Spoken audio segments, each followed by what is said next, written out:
This is the Practice of Therapy podcast with Gordon Brewer.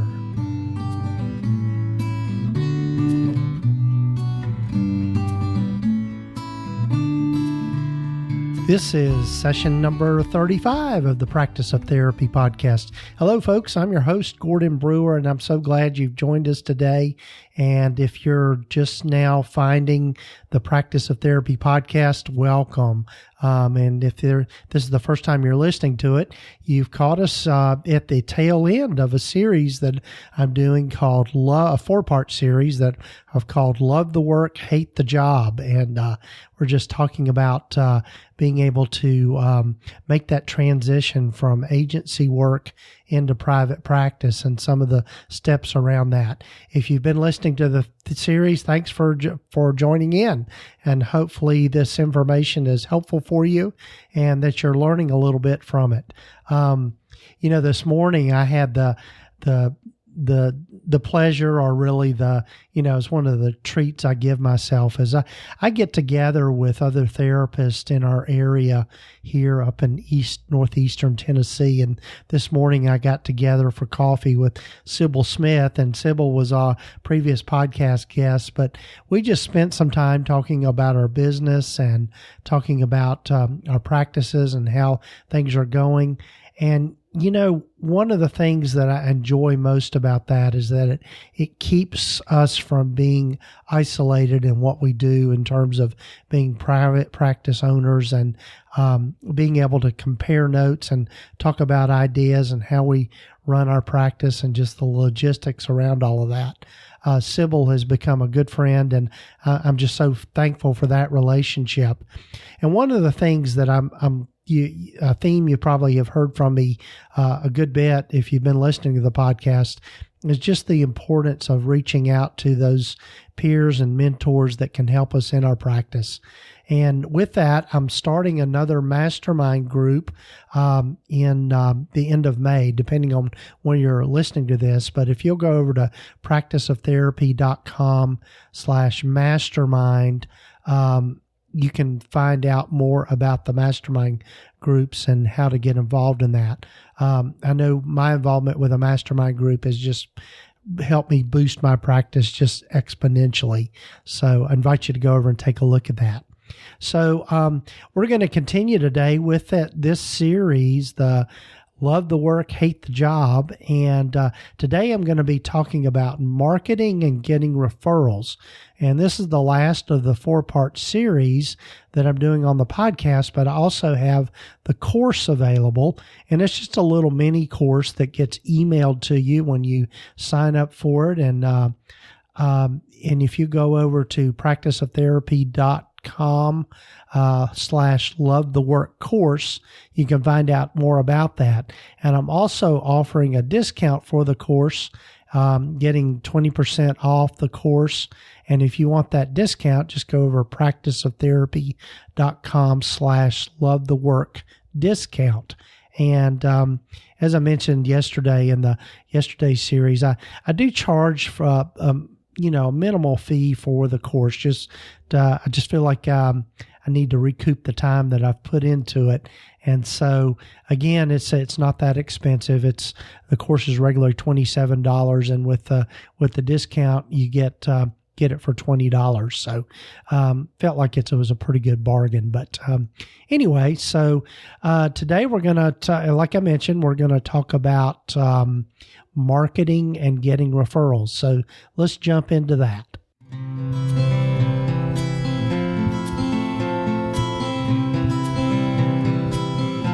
Several years ago when I made that transition from working for an agency into private practice, I remember talking with some friends and talking with some other folks that were kind of encouraging me maybe to go into private practice. And I went into it with this idea that, okay, all I have to do is put my shingle out, so to speak, and just get my name let out there, and the referrals would just pour in. I'd have more business that I knew what to do with. And the truth of the matter is that doesn't happen for anybody. It rarely happens that way. I know that I talked at the time I was making that transition. I talked with a therapist that was working for a different agency, and he had made that transition, and he said, fortunately, I had a lot of people to follow me from the agency to my private practice. He said, I felt a little uneasy about that, but it was the client's choice. And I gave them the choice about following me. Now, a lot of agencies do have clear non-compete agreements that they have you sign. So you have to be careful about that, and depending on the state you're in as to whether or not that's allowed, and also just being ethical about that. But anyway, one of the things about marketing that I've learned since that time, and I really love the way that my friend Allison Pereira put it, is that marketing is about helping people that need and want your services be able to. Marketing is just helping them find you, and I think that's a good approach with that. Marketing, I think, is a word that as therapists we just kind of shy away from, because it just sounds kind of salesy and kind of sounds like we're trying to push something on somebody or get them to buy something that they don't want. But really, marketing is just getting yourself out in front of the people that need and want our services. And so 2 ways to think about this. One is people that seek us out or seek out counseling, and then the other people that we get are those that are referred to us. In other words, it might be like a doctor or some other sort of professional that says to their client or to their patient, you might want to think about doing this, and I'm recommending that you go seek out counseling. And there's, I think when you look at people in private practice, people get those referrals and get their new clients in different ways. The number one way, though, that I have found, and I think is the number one way in which you have to do things in this day and time, is you need to have a website. And I think when you're first starting into private practice, that's where you need to spend your time and effort and even your money, is developing a good website that people can find and that also lets them know about you as a therapist, but more importantly, letting them know how you can help them with the problems that they are having. 2 ways to do this. One is to simply just bootstrap it yourself, build a website yourself. If you feel like you've got the tech savvy to do that, it's really not that hard. That's the way I've done it. I've built all my websites and do work on them myself. And it's just something I enjoy doing. Sometimes it might not be the best use of my time, but I enjoy doing it, and it kind of feeds my creative side to be able to do that. What I recommend for people, though, that are thinking about building their own website, a few resources for that. One is the first thing you're going to have to do is get your domain and your hosting. And the company I recommend for that, for those just starting out, is Bluehost. And you can go over to practiceoftherapy.com and click on the link on get a website, and it will take you through the process of setting up a website on Bluehost. If you feel like you want to bootstrap and you want to build it yourself, again, when you've got the time to do it, I think that's a great idea. Another resource is my friend Daniel Fava, and Daniel has a website called Create My Therapist Website. And again, if you'll go to the resources page on practiceoftherapy.com, just click on the menu item that says Cool Resources. You'll see links there to Daniel's website and the courses that he offers on how to build a therapist website. Then if there's those of you that just don't want to fool with it at all in terms of having to learn the tech side of things, the number one resource I can recommend for you is Brighter Vision. And again, if you'll go to practiceoftherapy.com/brighter vision, that will take you to their website. Again, full disclosure, that's an affiliate link. So I do get a commission if you decide to purchase a website from Brighter Vision. But what Brighter Vision does is that they have templates you can choose from, and they will actually have a real person that will work with you to build your website and get it set up and get the SEO, the search engine optimization going with that. And they have 24/7 support and all of that. And it's really a pretty good price. I believe it's around $50 a month, $60 a month. Don't quote me on that. I can't remember, but it's a turnkey kind of thing. And if your website got you one client each month, it would pay for itself. So that's another option for those of you that might not want to try to build it out yourself. So your website is really going to be your hub in terms of people finding you and being able to get in touch with you. I know the other part of marketing is just being able to develop those relationships in your community.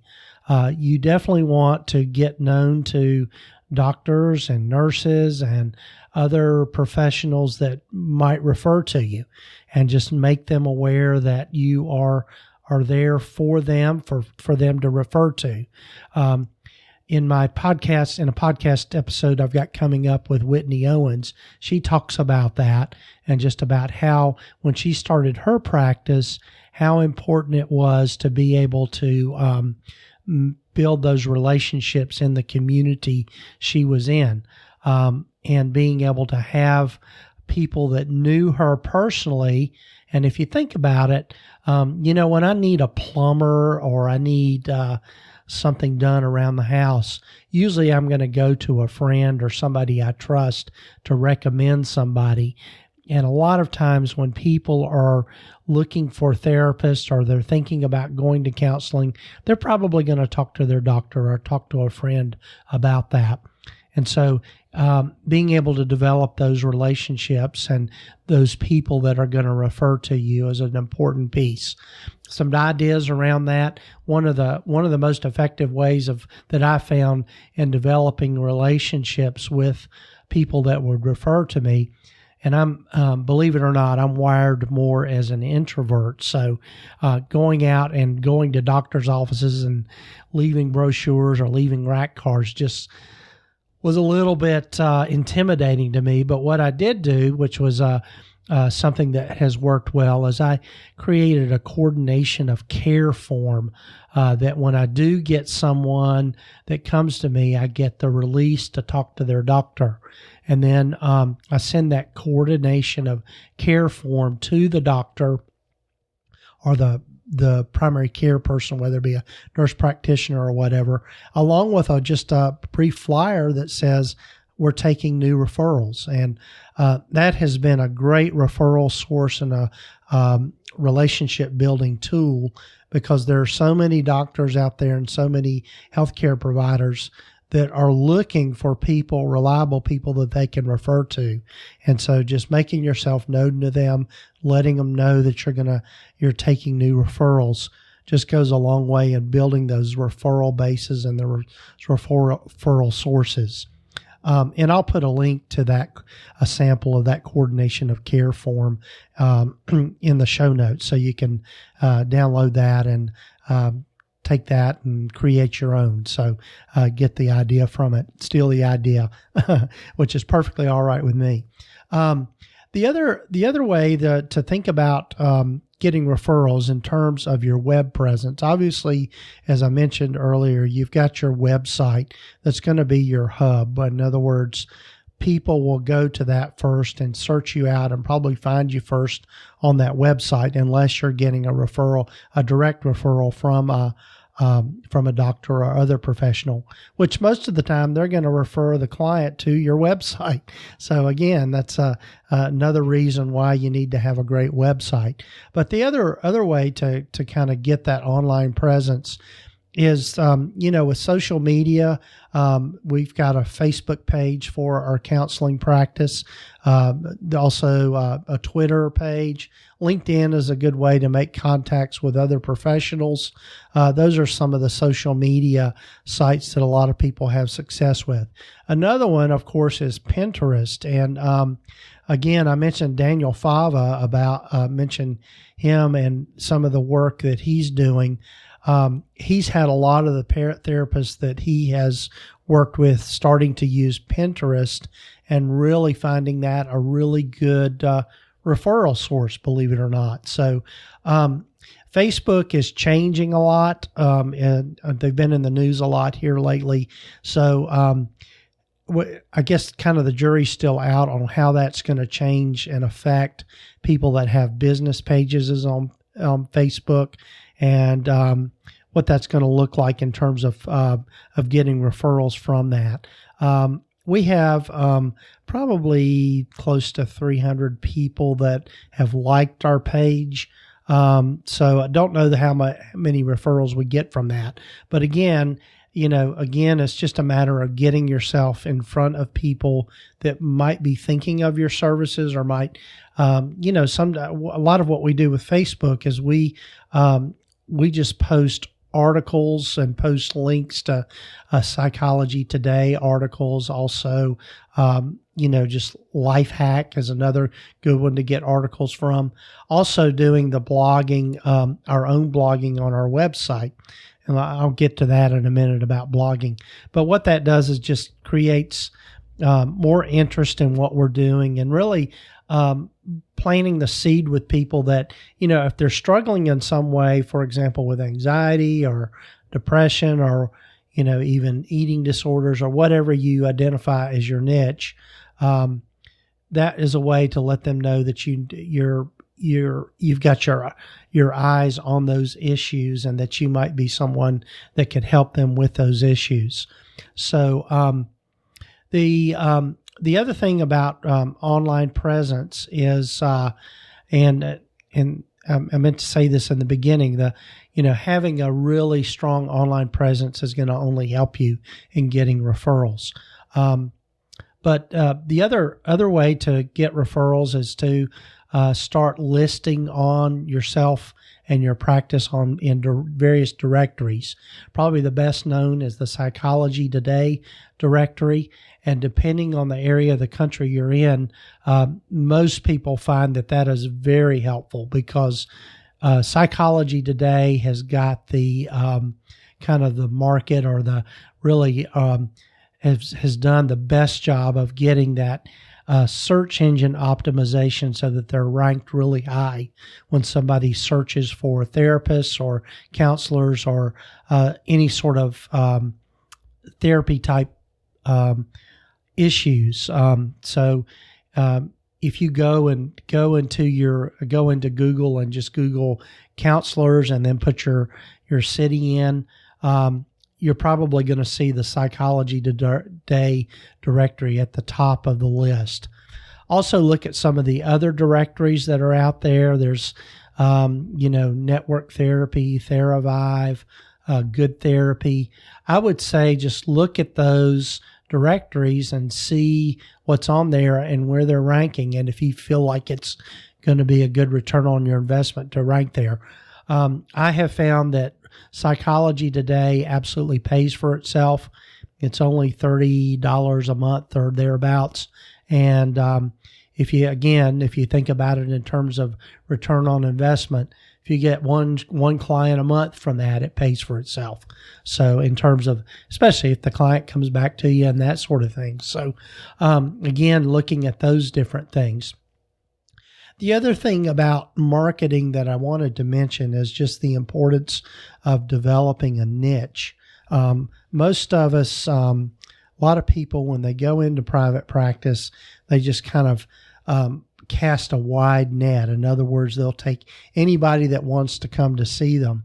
And I think that's, maybe not too bad, but what I have found, and you'll hear over and over again, and it's been proven over and over again, niche it down. In other words, find a niche, find a specialty in your ideal client to be able to market specifically to them.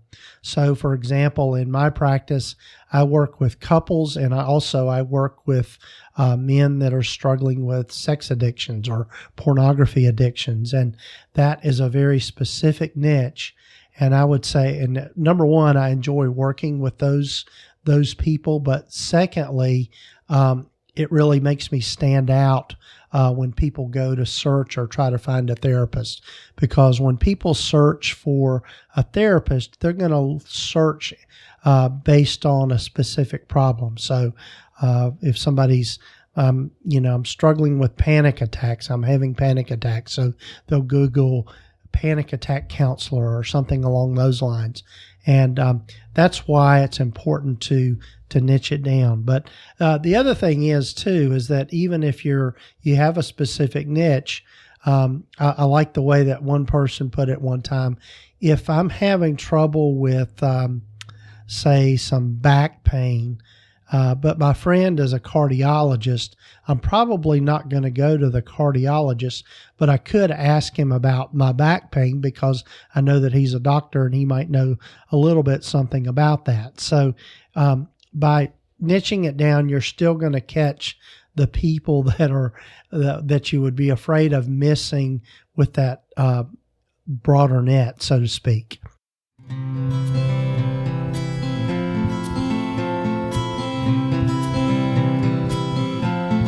All in all, marketing is just simply about developing relationships with people. And if you think about it, as therapists and social workers and counselors, that's really what we're trained to do, is to develop those therapeutic relationships with people. And it's no different when you think about marketing or building a referral base, is to be able to develop those relationships with people within your community, but also online. Being able to just put yourself out there and being able to get people that are interested in what you're doing and learning about how you can help them with the problems they're having. One other thing I wanted to mention before we close out is that one thing that will help your website SEO, in other words, your search engine optimization, is to do some blogging.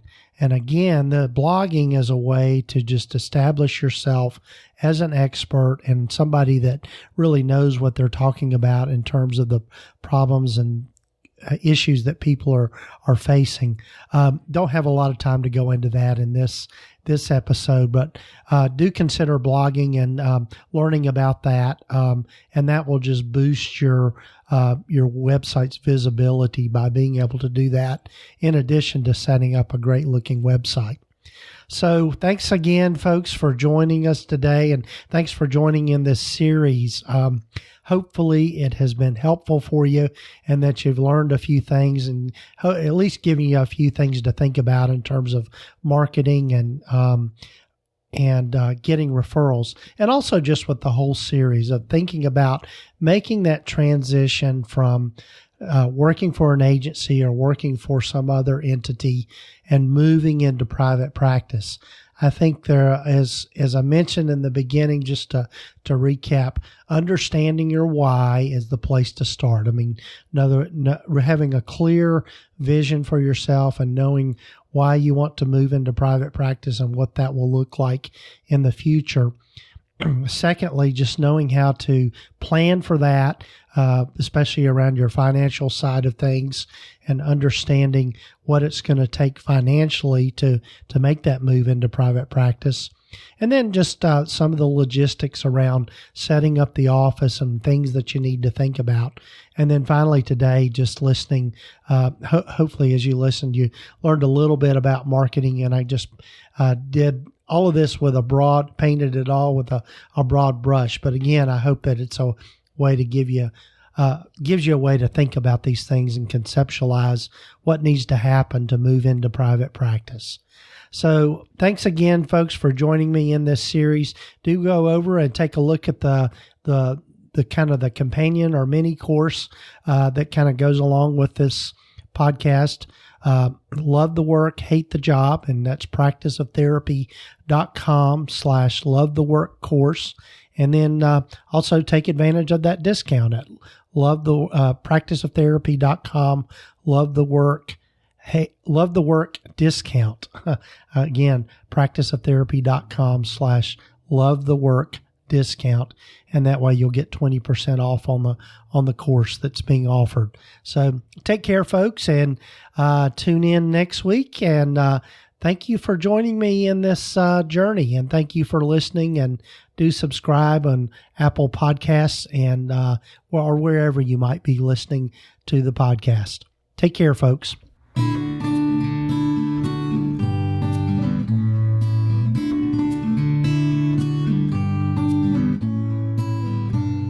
You have been listening to the Practice of Therapy podcast with Gordon Brewer. Please visit us at practiceoftherapy.com for more information, resources, and tools to help you in starting, building, and growing your private practice. If you haven't already, please sign up to receive the free Private Practice Startup Guide at practiceoftherapy.com. The information in this podcast is intended to be accurate and authoritative concerning the subject matter covered. It is given with the understanding that neither the host, guests, or producers are rendering legal, accounting, or clinical advice. If you need a professional, you should find the right person for that.